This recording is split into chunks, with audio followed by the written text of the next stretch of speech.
भाई मेरी उम्मत 10 वक्त की कहां से पढ़ लेगी? अल्लाह ने कहा 5। कहा ठीक है, लेके चलाए। इतनी बड़ी खुशी मिली, लेकिन अपनी उम्मत को नहीं दी। इतना बड़ा मकाम, लेकिन नबी अपनी उम्मत को याद रखा। और जब दुनिया में आने वाले हुए तो इस इनाम पर, इस खुशी पर अल्लाह का शुक्रिया अदा कर रहे हैं। और जानते हो शुक्रिया अदा करते हुए क्या कहा? अत्तहियातु लिल्लाहि वस्सलावातु वत्तय्यबात। आज वक्त तहियात में पढ़ते हो ना नमाज में, ये अल्लाह के रसूल ने नमाज में कब सिखाए? ये जुमले आसमान पर कहे थे अल्लाह के रसूल ने अल्लाह से। क्या कहा था? 50 वक्त की नमाज 5 वक्त की रह गई, और जब लेके आए तो अल्लाह का शुक्रिया अदा करते हुए क्या कह रहे हैं? अत्तहियातु लिल्लाहि वस्सलावातु वत्तय्यबात। हर किस्म की जानी, माली, जिस्मानी, बदनी सारी इबादतें अल्लाह तेरे लिए हैं। अल्लाह का शुक्रिया अदा किस तरीके से करो? हर किस्म की इबादत, हर किस्म की तारीफ, हर किस्म की इबादत का हकदार तू है, तेरे लिए। अल्लाह ताला ने भी अपने नबी मोहम्मद रसूलुल्लाह के इन जुमलों का जवाब क्या कहकर दिया? देखिए, अल्लाह के नबी अल्लाह की तारीफ कर रहे हैं, तो अल्लाह भी जवाब में क्या कह रहा है? अस्सलामु अलैका अय्युहन नबी व रहमतुल्लाहि व बरकातुहू। आए मेरे नबी, तुमने मेरी किबरियाई, मेरी बड़ाई बयान की। आए मेरे हबीब, आपके ऊपर सलामती हो। क्या कहा अल्लाह ने अपने नबी के लिए? अस्सलामु अलैका अय्युहन नबी, ऐ नबी आप पर सलामती हो, व रहमतुल्लाहि व बरकातुहू, और अल्लाह की रहमतें और उसकी बरकतें हो।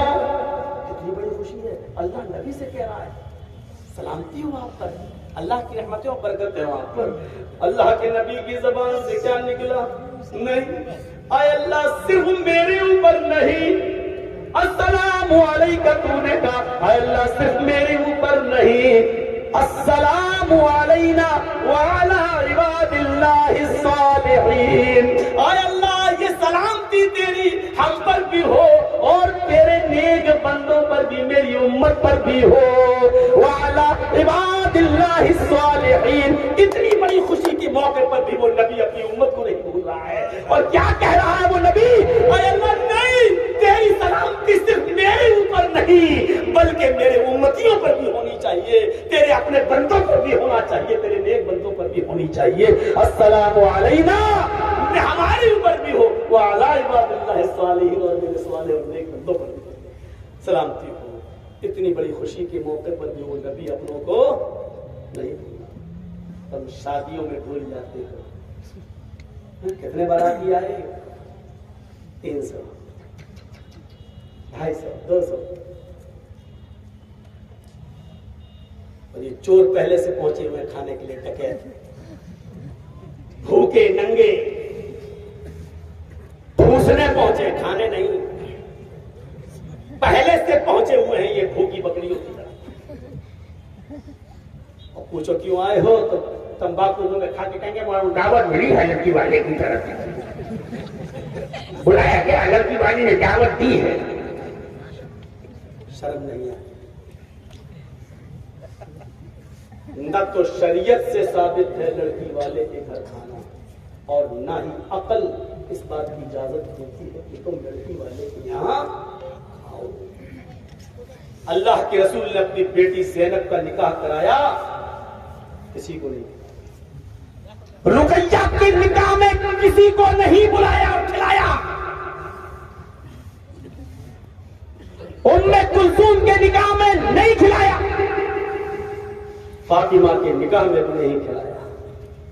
और खुद नबी ने जितनी औरतों से शादी की है, उन औरतों के माँ बाप ने भी कभी किसी को नहीं खिलाया। और कोई माँ का लाल उठे और एक दलील देने की कोशिश करे। अब शरीयत से साबित ही नहीं है लड़की वाले के यहाँ, लेकिन अकल से भी साबित नहीं।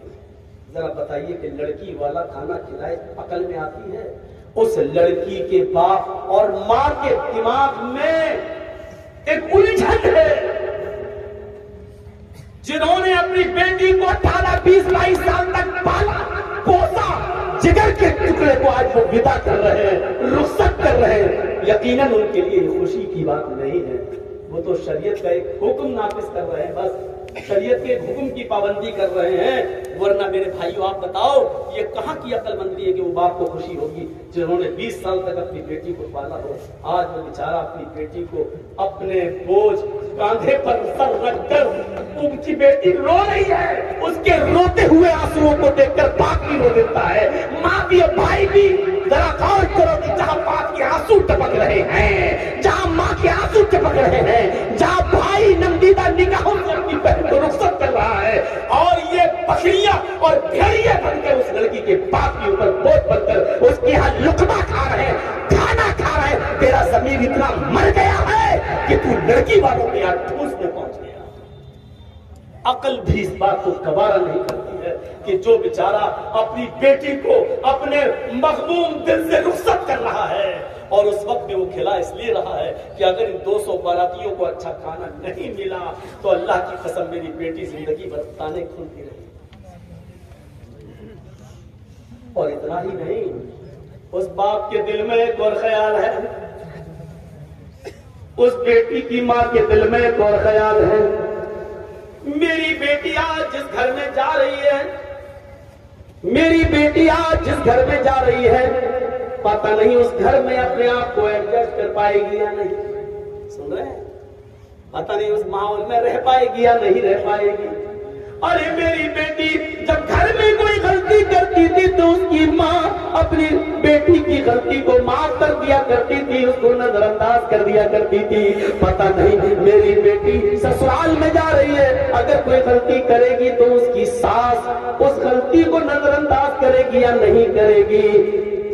यहाँ मेरे बेटी की बहनें अपनी बहन की गलती नजरअंदाज कर देती थी, मेरी बेटी ससुराल में जा रही है, उसकी किसी छोटी मोटी गलती को उसकी नंद नजरअंदाज करेगी या नहीं करेगी। वो बाप बेचारा ये सोच में पड़ा है कि मेरी बेटी मेरे घर के माहौल से निकलकर दूसरे घर में जा रही है, वो हाँ अपने आप को एडजस्ट कर पाएगी या नहीं कर पाएगी। हजारों ख्यालात बाप के दिल में आ रहे हैं, लेकिन इन भूखे और नंगे लोगों को उधर भी रहम नहीं आ रहा है, उधर भी मुर्गा और बकरा ठूसने में लगे हुए हैं। बात तो मौलाना साहब आप सही कह रहे हैं, लेकिन बड़े बड़े मौलाना लड़की वालों के खाने जाते हैं तो अरे तो मौलवियों के खाने से क्या कोई शरीयत बदल जाएगी क्या? मौलवी कहीं चला जाए तो क्या वो दीन हो गया? मौलवी जो कर रहा है वो मत देखो, मौलवी जो कुरान हदीस की रोशनी में बोल रहा है वो देखो। मौलवी जो कर रहा है वो शरीयत नहीं, मौलवी जो कुरान हदीस सुना रहा है वो शरीयत।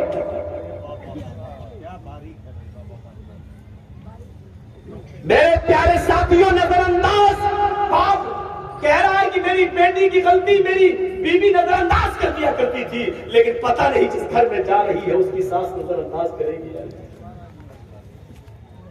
उसकी नजरअंदाज करेगी या नहीं करेगी।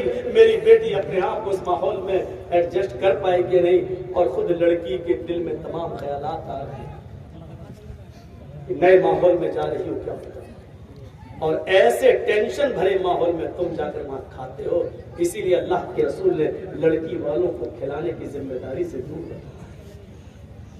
वलीमा करो जितना शानदार तरीके से करना हो और खिलाओ। और वलीमा कोई एक ही दिन थोड़ी है, वलीमा अगर अल्लाह ताला ने तुम्हें इस्तिताअत दी है 5 दिन खिलाओ, 10 दिन खिलाओ, 20 दिन खिलाओ, 1 महीना खिलाओ। ये तो शरीयत में इतना कह दिया आउलिम वलो बिशातिन, अगर तुम्हारे पास कुछ ना हो तो कम से कम एक बकरी कर दो, यानी थोड़ा ही खिला दो, लेकिन ज्यादती की कोई कायद नहीं है। पूरा मोहल्ला क्या पूरा शहर बुलाकर खिलाओ, लेकिन वलीमा लड़के वाला खिलाएगा। लड़की वालों को इस जिम्मेदारी से दूर रखा है मोहम्मद रसूलुल्लाह सल्लल्लाहु अलैहि वसल्लम। यहाँ तो लड़की पर जुल्म, बारातियों का पेट पहले भरो और साथ में एक हीरो होंडा भी दो, पल्सर भी दो, अपाचे भी दो, बुलेट भी दो। अब इस तरफ नहीं जाना चाहता हूं, बहुत तकरीरें हो चुकी है इस पर मेरी। 25 साल तकरीरों का दौर इसी बिहार और बंगाल की सरजमीन पर गुजार दिया। 25 साल से टस से मस नहीं हुए तो आज क्या हो गया? आज क्या हो गया? मैं जानता हूं कि नहीं बदली जाएगी फिजा, लेकिन बोला तो जाए, शायद कि उतर जाए तेरे दिल में मेरी बात। मेरे भाइयों जरा तसव्वुर करिए, हमने खुद अपने ऊपर मुसीबत नहीं की है। वो नबी जो खुशी में भी नहीं भूला, अल्लाह ने कितनी बड़ी खुशी दी। आए नबी आप पर सलामती हो। अल्लाह के नबी कहते हैं नहीं नहीं, सिर्फ मेरे ऊपर नहीं, अल्लाह हमारे ऊपर भी और हमारे उम्मतियों पर, तेरे नेक बंदों पर खुशी में नहीं भूले। गम, दुख, दर्द फरमाया अल्लाह के नबी सल्लल्लाहु अलैहि वसल्लम ने। और इस हदीस की राविया हजरत आयशा से देखा है, हाय हाय, बीवी से ज्यादा कौन बताएगा घर क्या।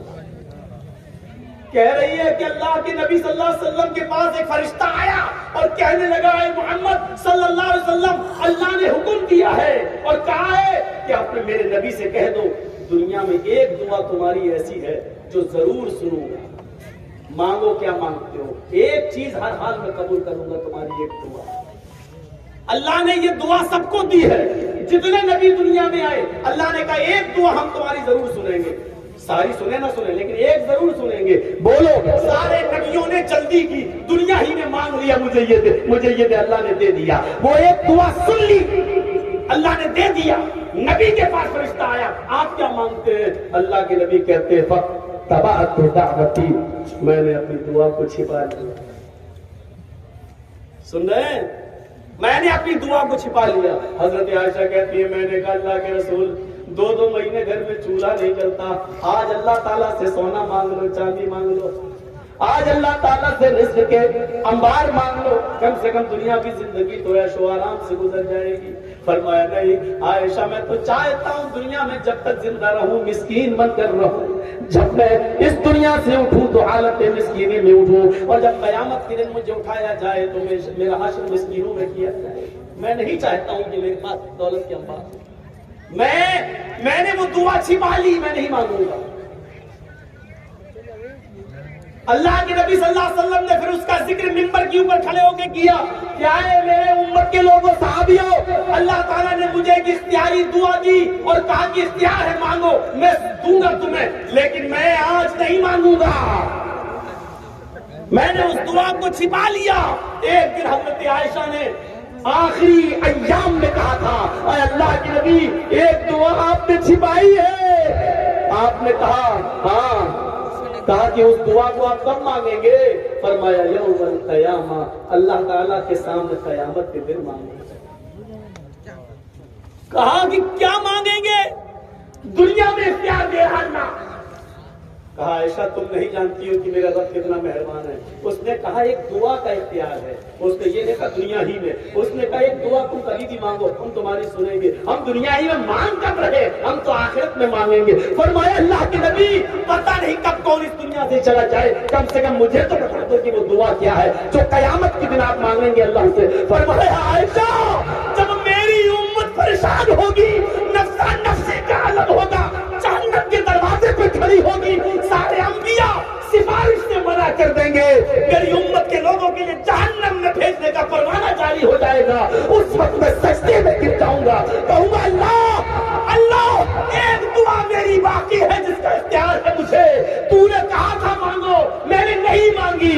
अल्लाहुम्मा शफी उम्मती, अल्लाह मेरी दुआ की है कि आज मेरी उम्मत को बख्श दे, अल्लाह मेरी उम्मत को बख्श दे, अल्लाह मेरी उम्मत को बख्श दे।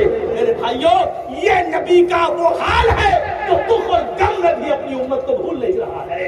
सच्चा हमदर्द वो होता है जो खुशियों में भी तुम्हें याद रखे, और सच्चा दोस्त वो होता है जो दुख की घड़ी में भी तुमको नहीं भूले। और दुख की घड़ी में अगर कोई नहीं भूल रहा है तो वो है जनाब मोहम्मद रसूलुल्लाह सल्लल्लाहु अलैहि वसल्लम। आज उस नबी की सुन्नतों के साथ हमने मजाक किया है।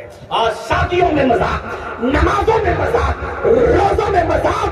और देख लो आज हमारा बेटा अगर 8 साल की उम्र में पहला रोजा रख ले तो देखो कैसा मजाक होता है यूट्यूब पर, कैसे फोटो उसके खींचे जाते हैं, कैसे उसके गले में हाथ डालकर नुमाइश की जाती है कि देखो आज मेरे बेटे ने पहला रोजा रखा है। अरे अल्लाह के बंदो, ये तो अल्लाह के रसूल ने पहले ही कहा था कि जब तुम्हारा बच्चा 7 साल का हो जाए तो नमाज का हुक्म दो, और 10 साल का हो जाए नमाज ना पढ़े तो मारो। नुमाइश करते हो उसकी। यहीं से उस बच्चे के दिल के अंदर ये पैदा होता है और तकब्बुर आता है और फिर दिखावे का शौक पैदा होता है। ये क्या है? कुर्बानी का बकरा ला रहे तो उसका फोटो शेयर कर रहे, देखो लाए, अब कमेंट हो रहा कितने का लाए, 20,000 का। अब हमारा विरोधी का 20 करोड़ 25 करोड़, अब दिखावा चल रहा है। रोजा इफ्तार करा रहे हैं तो उसका फोटो खींच के शेयर कर रहे, देखो हमने आज 50 लोगों को रोजा इफ्तार कराया। क्यों अपनी इबादतों को बेकार करें? खुलूस कहां चला गया? वो हजरत उमर फारूक जो रात की तारीकी में बूढ़ी औरत की खिदमत करते थे, जंगल में जाया करते थे, जंगल में, और देखा हजरत तुफैल दौसी ने पीछा करना शुरू कर दिया। रात में कहां जाते हैं? पता चला कि झोपड़ी में घुस गए जंगल। काफी देर के बाद निकले, पीछा कर रहे, देखे कहां जा रहे हैं? दरबारे खिलाफत में, हजरत तुफैल दौसी झोपड़ी में। यहाँ क्या कर रहे थे उमर? देखे क्या देखते, एक जगह चिराग जल रहा है, बूढ़ी औरत बैठी है, आंखों से अंधी है, मुंह में दाग नहीं है, पैरों से लंगड़ी, हाथों से कोड़ी है। पूछा, माँ ये कौन था जो आया था तुम्हारे पास? कहा पता नहीं बेटा, ये तो रोज आता है हमारे पास, ये तो रोज आता है हमारे पास। इसी रात में? हाँ बेटा इसी रात था। कौन था? कहा मुझे नहीं मालूम बेटा, ये तो 4 साल से आके मेरी खिदमत करता है। क्या करता है मां? ये कहा बेटा ये आता है, मैं उठ नहीं पाती हूँ, इसी चटाई पर पेशाब और लैट्रिन कर देती हूँ। ये आता है तो सबसे पहले मेरी चटाई से मेरी गंदगी को साफ करता है। ये आता है मेरे कपड़े धुलता है, ये आता है खाना बनाता है, ये आता है मुझे अपने हाथ से खिलाता है, और उसके बाद यहाँ से जाता है मेरे कपड़े अपने धुलने। हजरत तुफैल ने कहा मां जानती हो कौन था? कहा नहीं, ये 4 साल से आ रहा है। कौन है मालूम? कहा नहीं, अमीरुल मोमिनीन है हजरत उमर फारूक।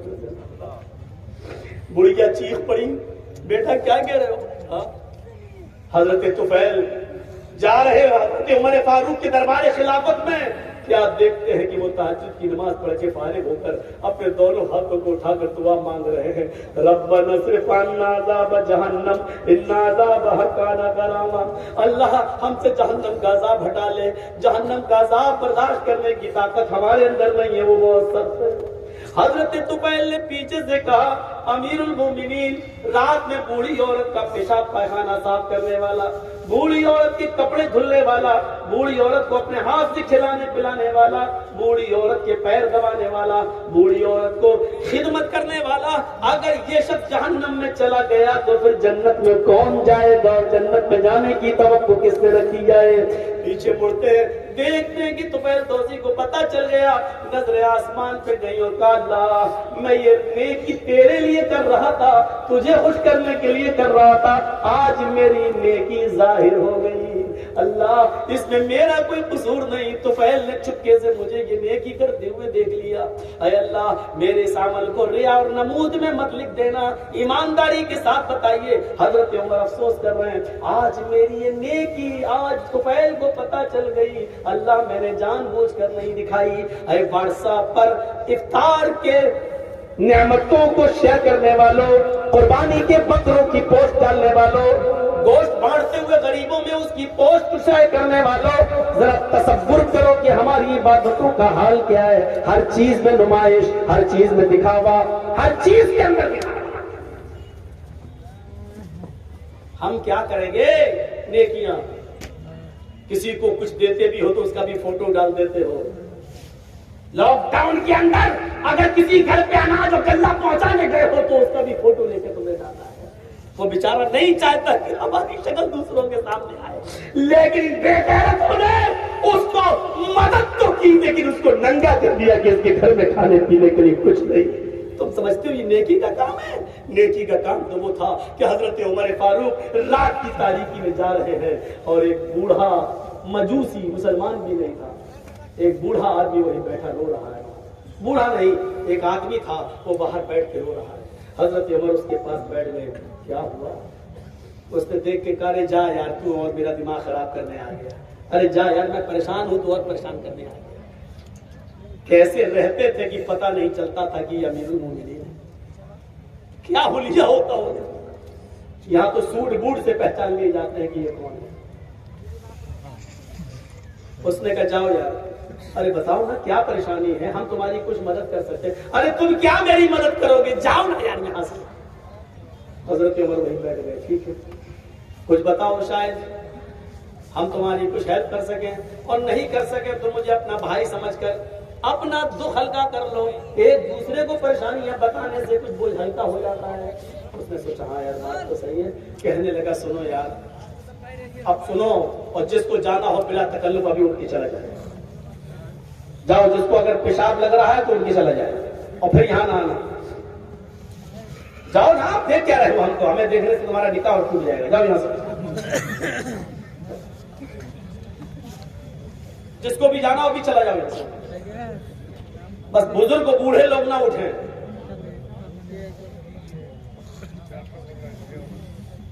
जबकि उन्हीं को ज्यादा पेशाब पेशाब लग रहा होगा, बूढ़ों को जाओ जाके उठो। जाओ भाई, बहुत बड़ा एहसान होगा तुम्हारा हमारे ऊपर, जाओ जल्दी। कौन वो है जो फिल्मों में 3-3 घंटे बैठ जाती है, यहाँ 1.5 घंटा 1 घंटा बैठने में नानी मारती। हजरत उमर फारूक ने कहा बताओ, वो नहीं जानता ये कौन है। कहने लगा अच्छा दम तो हल्का होता है। कहने लगा अरे यार क्या बताऊं, अरे बताओ। कहा बड़ी दुख की बात है, और ये बात क्या सुन लीजिएगा, बहुत अंदर से झिझोड़ देगा ये बात। कहा कि मेरी बीवी बहुत खूबसूरत है, इसी आसपास के इलाके का कोई आदमी आता है रात के अंदर और मुझे मेरी झोंपड़ी से कान पकड़ के बाहर निकाल देता है, और मेरी बीवी के साथ वो मुंह काला कर देता है। मैं कुछ नहीं कर पाता हूं, मैं कमजोर हूं, मैं बहुत मुसीबत में हूं कि मैं अपनी बीवी की इज्जत व आबरू नहीं बचा पाऊंगा। उसने कहा कि वो आज आया था। हाँ आया था, मुझे कान पकड़ के निकाल दिया और सब कुछ करके चला गया। कहा हजरत उमर ने अब वो कब आएगा। कहा एक दिन छोड़ के आता है, कल नहीं आएगा परसों आएगा। वक्त क्या है, कहा यही कुछ वक्त है, इससे पहले आ जाए। हजरत उमर ने अपना नाम नहीं बताया और कहा उससे अपनी बीवी को कहना परसों खाना बनाकर रखे। अपनी बीवी से कहना खाना बनाकर रखे, और जब परसों वो आए तो अपनी बीवी से कहना कि तुम शोर मत मचाना, और उस आदमी को अपनी प्यार भरी बातों में ले लेना, और उससे ये कहना अब तो तुम रोजाना आने ही लगे हो मेरे पास, लेकिन चिराग जलाकर ये गलत काम जो करते हो वो ठीक नहीं है। मैं चाहती हूं कि चिराग बुझा कर ये जो कुछ करना हो करो, और हम भी तुम्हारा पूरा सपोर्ट मैं भी करूंगी। अपनी बीवी को बस ये हुक्म देना कि जब वो आ जाए और उसके साथ जिना करने लगे तो चिराग बुझा दे, और उससे कहना खाना बनाकर रखे। अरे खाने से और चिराग बुझाने से क्या ताल्लुक, का बकिया मैं संभाल लूंगा। ये कहकर चले गए हजरत उमर। एक दिन छोड़कर दूसरे दिन आए, और आते ही पहले से छिप गए उस झाड़ी के पीछे कोई दरख्त था उसकी आड़। वो अपने वक्त पर आया, इस आदमी को कान पकड़ के बाहर निकाला, ये वहीं बैठ गया जहां बैठता था, और वो आदमी उस औरत के साथ हरकत करने लगा। उसकी बीवी ने प्यार में ले लिया, उसको जकड़ लिया और कहा कि चिराग बुझा दो, और फिर खुलकर आज हमारे साथ जो कुछ करना हो करो। चिराग जैसे ही बुझा, हजरत उमर फारूक अंदर जाते हैं, झोंपड़ी के अंदर घुस जाते हैं। अल्लाह, अगर आज मैं इस औरत की इज्जत न बचा सका तो मेरी अमीरुल मोमिनीन किस काम की। ये वही उमर फारूक हैं जिन्होंने लफ्ज़ कुत्ता इस्तेमाल करते हुए कभी कहा था अल्लाह, अगर दजला, दरियाए दजला, अगर दरियाए दजला के किनारे पर एक कुत्ता भी अगर भूखा मर गया मेरे दौरे खिलाफत में, तो कयामत के दिन में उसका हिसाब और किताब का जिम्मेदार हूंगा। हजरत उमर फारूक की खिलाफत में एक कुत्ता भी भूखा नहीं मरने पाया था। रात की तारीकी में अपने कांधे के ऊपर अनाज की और गल्लों की बोरियां लाद लाद कर ले जाया करते थे और भूखों को पहुंचाया करते थे। यहां तो कितने किसान भूख की वजह से खुदकुशी कर लेते हैं, लेकिन हमारी सेहत पे कोई फर्क नहीं पड़ता। कितने भूखे मर जाते हैं, लेकिन हमारे ओहदे में कमी नहीं आती। हज़रत उमर ने कहा था, एक दजला के दरियाए दजला के किनारे कुत्ता भी अगर भूखा मर गया तो अल्लाह उसके हिसाबों किताब से लिया जाए।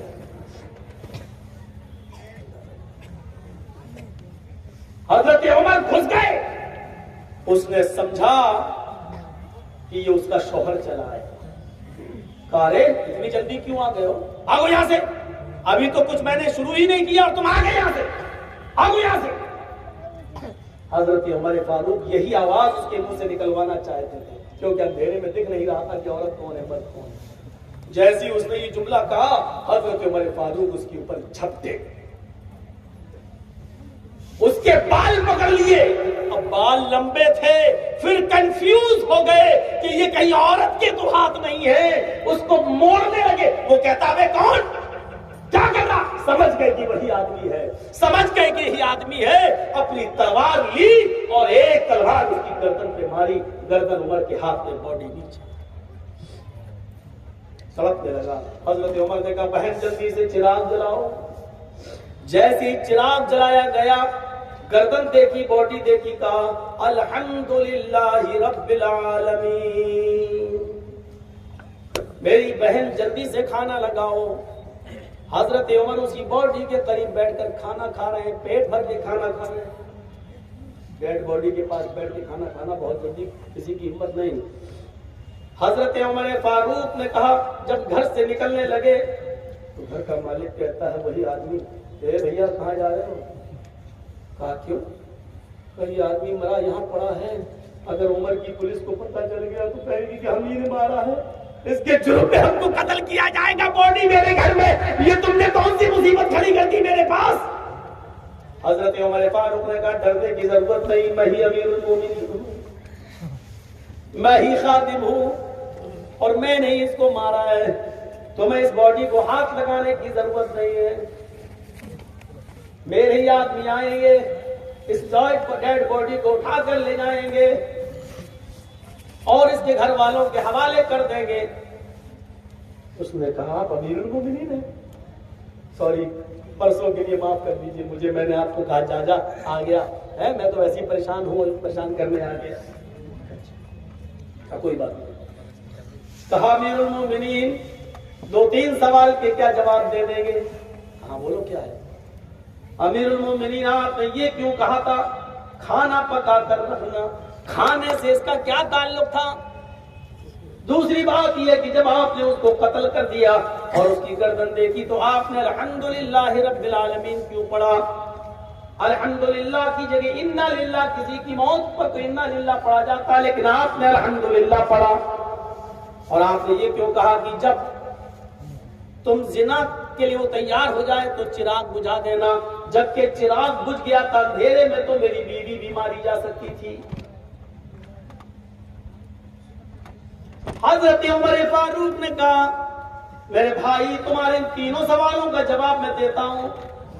मैंने खाना बनाने के लिए इसलिए कहा कि जब तूने जिम्मेदारी से देखी, जब तूने मुझे ये बताया कि एक आदमी आता है और कान पकड़ के मुझे निकाल देता है, मेरी बीवी के साथ जिना करता है, मैंने उसी वक्त अल्लाह से ये अहद किया, अल्लाह ये वाकया उमर की खिलाफत में हो रहा है और मुझे इस बात का पता भी नहीं। आय अल्लाह, मैं उस वक्त तक खाना नहीं खाऊंगा जब तक कि उसकी गर्दन में तन से जुदा न कर दूंगा। मैंने परसों से खाना नहीं खाया।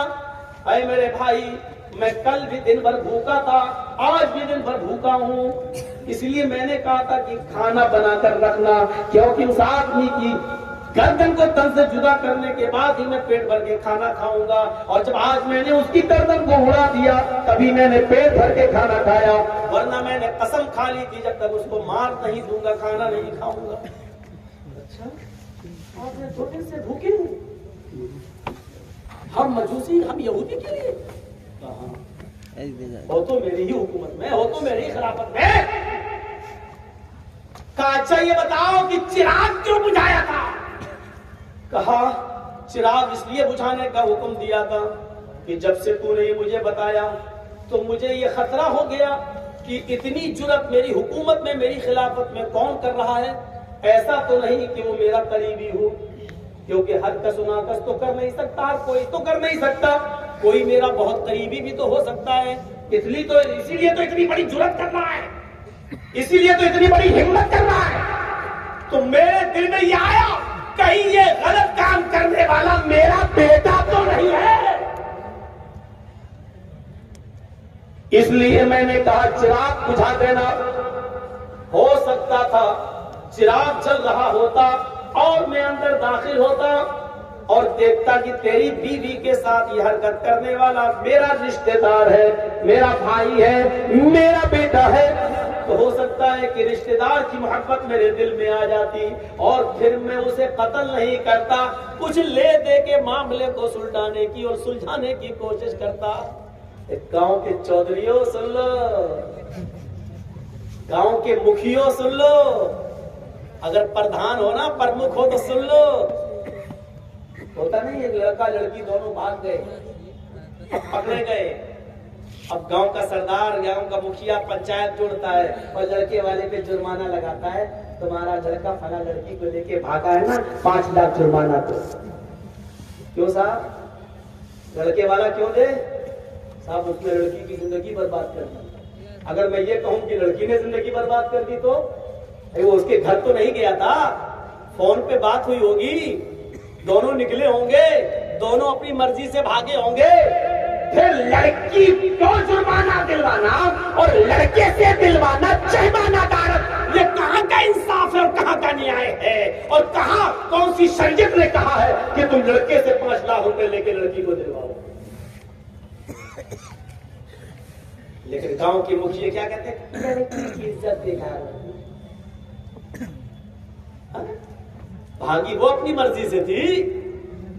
जुर्माना लगाना था तो दोनों पे लगाते, लेकिन नहीं, जुर्माना लड़के पे लगता है और लड़की को दिलवाया जाता है। जिनाकारी में अल्लाह ने मुजरिम लड़की को माना है। अज़ानियतु वज़ानी फजलिदू कुल्ला वाहिदिन मिनहुमा मियता जल्दा। अल्लाह ने पहले मर्द का नाम नहीं लिया, पहले औरत का नाम लिया। जिना करने वाली औरत और जिना करने वाले मर्द दोनों को फजलिदू कुल्ला वाहिदिन मिनहुमा मियता जल्दा, 100 कोड़े मारो। अल्लाह ने ये नहीं कहा लड़के को मारो लड़की को नहीं, क्योंकि लड़के ने लड़की की इज्जत खराब कर दी। इस्लाम कहता है, शरीयत कहती है कि दोनों को कोड़े मारो, लड़के को भी और लड़की को भी। हाँ, अल्लाह के नबी ने उसकी तशरीह की है, अगर दोनों शादीशुदा हैं तो कोड़ों से काम नहीं चलेगा, दोनों को पत्थरों से मार मार के खत्म कर दिया जाएगा। अगर दोनों कुंवारे हैं तो दोनों को 100 कोड़े मारे जाएंगे, और एक शादीशुदा है कुंवारा तो जो शादीशुदा है उसको पत्थरों से मार मार के खत्म कर दिया जाएगा, और जो कुंवारा है उसको 100 कोड़े मार कर 1 साल के लिए शहर से अलग दूसरे किसी शहर में भेज दिया जाएगा। मेरे प्यारे साथियों, ये शरीयत ने कानून बनाया है, लड़के और लड़की दोनों को सजा सुनाई है। ये गांव का सरपंच है, ये गांव का मुखिया है, ये गांव का सरदार है, जो जुर्माना लड़के वालों से लेके लड़की वाले को दिलाता है। यहाँ फैसला तो कर दिया, कयामत के दिन मुखियों के सरदारों की गर्दनें पकड़ के सबसे पहले जहन्नम में लतियाया जाएगा। आए थे बड़ा फैसला करने वाले, ये थे फैसला करने वाले, ये फैसला किया तुमने, इतना घिनौना फैसला।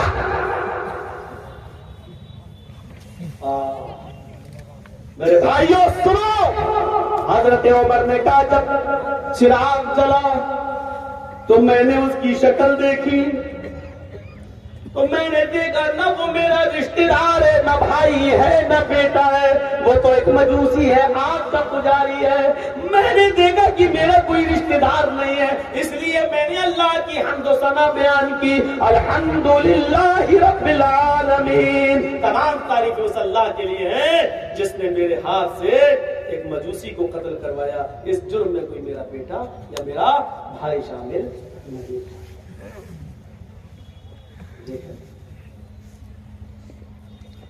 आप अंदाजा लगाइए, चिराग इसलिए बुझाने का हुक्म दिया कि चिराग की रोशनी में कहीं मेरा रिश्तेदार ना लग जाए, और रिश्तेदार अगर निकल गया तो ऐसा ना हो कि ले दे के मामला बनाने की कोशिश की जाए। और अल्हम्दुलिल्लाह रब्बिल आलमीन इसलिए पढ़ा कि अल्हम्दुलिल्लाह मेरा कोई रिश्तेदार वो नहीं था। अल्लाह की तारीफ में एक आदमी भी ऐसा नहीं था जिसकी बीवी की, जिसकी बहन की, बेटी की इज्जत व आबरू पर कोई उंगली